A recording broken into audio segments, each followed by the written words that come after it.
After another big week of insane results, we now have a massive shakeup once again in these power rankings. So let's just go ahead and dive into these this week. How's it going, everybody? I am Jason of Jason's Realm here, and today I'm here bringing you guys, me and the team's Week 6 NFL Power Rankings. Almost at Week 5, we're on to Week 6. Let's just go ahead and dive right into these. At number 10, we have the 3-2 Jacksonville Jaguars up. They've not been ranked. I don't believe they've been ranked this year at all by us. But man, these last 2 weeks, they got their act together. They started playing well.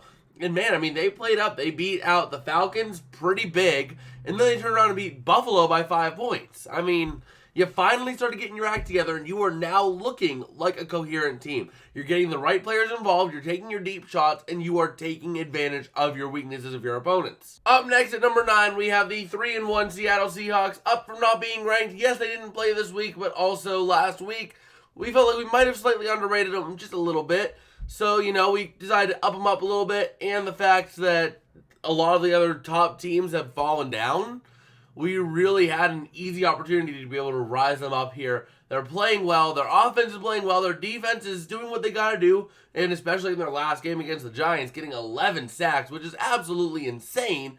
But now, Seattle's going to be back in the fold, and we'll see how they can fare from number 9. At number 8, we have another team that was on the bye this week, the 3-1 Buccaneers, rising up one spot once again for the same reason why the Seahawks are on the list this week. The teams above them fell down significantly, they looked awful, and as a result, they ended up rising into their positions. So Tampa Bay still looking solid, Baker Mayfield still starting to turn back to his 2020 form, I believe it was, when he led the Browns to the playoffs, and he is looking really good. And this team, as long as they have a quarterback, they can go as far as the quarterback will take them.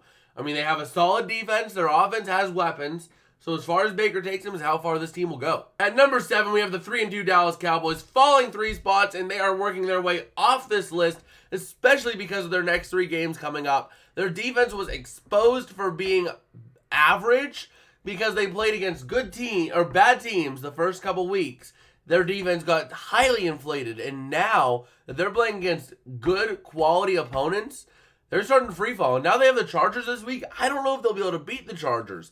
And man, I mean, they fell 3 spots, and it ain't gonna get any easier for them here in these next couple weeks. These next couple weeks will be the stretch that will define the 2023 Dallas Cowboys. At number 6, speaking of collapse, we have the Buffalo Bills sitting at 3-2. This team has been a consistently good regular season team.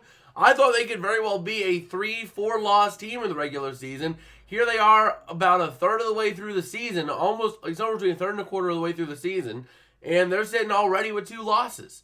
This is not really looking great for Buffalo, and they seem to have issues with Stephon Diggs. On the sideline, Diggs seems to be a lot more emotional these past year and a half, or the past half year, than he has been at all with Buffalo. So things might be starting to break there and fracture under the scenes and behind the scenes, and Buffalo is just not playing the way that they should be playing at this point. They have the talent. They're just not utilizing it to the fullest extent to be able to take advantage of it and win these big, easy games. Up next, we have the 4-1 Detroit Lions rising up only 1 spot despite their massive win for a few reasons. Number 1, it was the Carolina Panthers. And number 2, the quality of teams above them are vastly superior right now. One of them I'm not really as sold on being vastly superior, but they're getting a lot of help from the refs, so can't really fight against that. You're fighting the NFL at that point. But anyway, Detroit, your offense looks solid. Aiden Hutchinson turning into one of the best picks of his draft class. I mean, Aiden Hutchinson, my dude, has been going off week in and week out for this team, and it is just insane to watch for the way Detroit is taking advantage of his talents and all their talents around in key positions. At number 4, we have the 4-1 Miami Dolphins rising up 3 spots from last week, as they did get a big win over the Giants this week. And you also got to credit Mike McDaniel. Mike McDaniel, the best coach. Whenever he was briefed in a press conference by the press saying, well, you have the most offensive yards gained in the first 5 weeks of a season, he turns around and says, yeah, all offseason, all we focus on, we put all of our efforts into production in the first 5 weeks.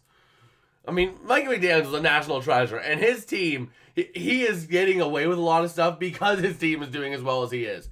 So, I mean, the Dolphins, just great all around. How can you not root for this team? They're number 4. At number 3, we have our first undefeated team, the Philadelphia Eagles. Despite their close loss to the Rams, I believe this speaks a lot more to the Rams because the Eagles finally started getting their offense and their stuff together. They started looking better. The Rams did play decently in that game, apart from the second half, and apart from the fact their offensive line isn't a turnstile anymore. But anyway, we're talking about the Eagles. The Eagles did a good job of basically working without a couple of defensive linemen, including Fletcher Cox, to be able to get to the quarterback, generate pressure, and the offense did exactly what they needed to do to get out and win this game. Philadelphia looking really solid right now. We'll have to see how they fare against these next couple teams because the Rams are still a mystery box, but we'll see. We'll see. At number 2, we have the Kansas City Chiefs coming up 3 spots from last week. And man, let's just be real. Let's just be real for a second. Power-wise, if we take out any sort of influence from the refs, they're probably about 5 or 6. But man, they are just getting all the right calls for them. And it is frustrating. We can't guarantee that the NFL is, scripting this stuff. But the fact that if any other player on any other team would have taken off his helmet during a game or during a play on after a blatant pass interference, he would have been flagged for the pass interference and taking his helmet off, no questions asked. The refs didn't flag the DPI, and then they also tell him, hey, put your helmet back on. They don't flag him for that. Any other team, that would have been a flag. So, just saying, I mean, the NFL does not want to see the Chiefs lose at this point now that Kelsey's with Taylor Swift. So, anyway, other than that, little rant aside, the Chiefs do have a lot of talent with Patrick Mahomes and Travis Kelce. They don't have a lot of help in the receiving core, though. That is going to be their weakness. And their defense is all right, but not, top of the line terrific. They're a solid team, but not quite one of the greatest, but they are getting a lot of help. And that leaves us with number 1, the San Francisco 49ers. No one is even close to reaching the caliber of this team. Man, offensively, they are a machine. Defensively, they are a machine. On special teams, as much as that matters, they are a machine. And man, this team is just absolutely insane. You gotta respect what they're doing. Even as a Rams fan, you gotta respect what they're doing. I mean, this team is absolutely insane this year. I don't even know what else I could say that I haven't said these last couple weeks, especially after blowing out Dallas 42-10. So to recap real quick, our power rankings this week: at number 10, we have the Jags. Number 9, we have the Seahawks. Number 8, the Buccaneers. 7, the Cowboys. 6, the Bills. 5, the Lions. 4, the Dolphins. 3, the Eagles. 2, the Chiefs. And 1, the 49ers. But if you guys did like, don't forget to smash like and subscribe. It does help me out a whole lot. It tells me that I'm making content that you guys enjoy and that I should keep doing what I'm doing. And let me know in the comments who should be on this list that isn't, who shouldn't be on this list that is. I want to hear what you guys have to say, and I will get back to all you to leave a comment. And I guess with that, also make sure if you haven't already, check out our recap video from week 5 to see how we got here. And I guess I will see you guys next time. Peace out and have a good one.